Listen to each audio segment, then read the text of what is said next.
আজ ব্রেড দিয়ে নতুন একটি রেসিপি বানাবো। চলো দেখে নিয়ে যাক। প্রথমে একটা বলে পাকা কলা নিয়ে নিয়েছি, হাফ কাপ গুঁড়ো দুধ নিয়ে নিয়েছি। এবার পাকা কলার সঙ্গে গুঁড়ো দুধটাকে ভালোভাবে মাখিয়ে নিতে হবে। তো এখানে মাখা হয়ে গিয়েছে। তারপর এখানে 4টে প্লেট নিয়ে নিয়েছি। তারপর একটা গোল গ্লাস নিয়ে প্লেটের মাঝখানটাকে গোল করে নেব। তো এখানে 4টে প্লেটটাকে গোল গোল করে নেব। তারপর এখানে টমেটোর কুরকুরে নিয়ে নিয়েছি। কুরকুরেটাকে ভালোভাবে গুঁড়ো করে নিতে হবে। এবার একটা প্লেটে একটা ডিম দিয়ে দেব।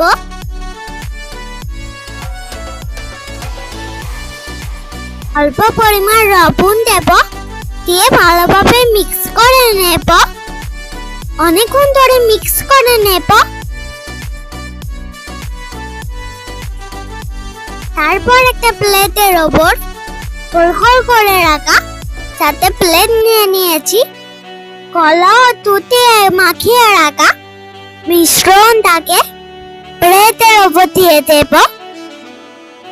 কলা ও দুধটাকে দুটো প্লেটের মধ্যে দিয়েছি। তারপর একটার ওপর আরেকটাকে চাপা দিয়ে দেব।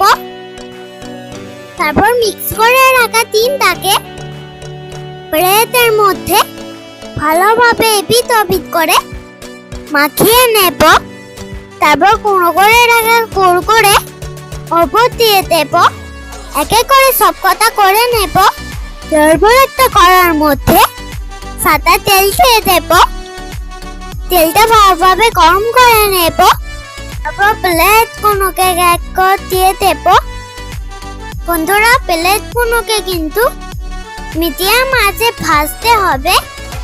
প্লেটগুলো এক পিঠ হয়ে গেলে অপর পিঠটা পাল্টে দেব।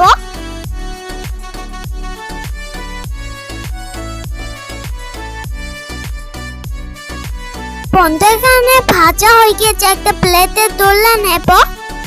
বন্ধুরা, তোমরা একবার বাড়িতে এই রেসিপিটি করে দেখবে, খেতে অসাধারণ হবে। আর লাইক, কমেন্ট, শেয়ার, সাবস্ক্রাইব করতে ভুলে যেও না প্লিজ। Okay, by.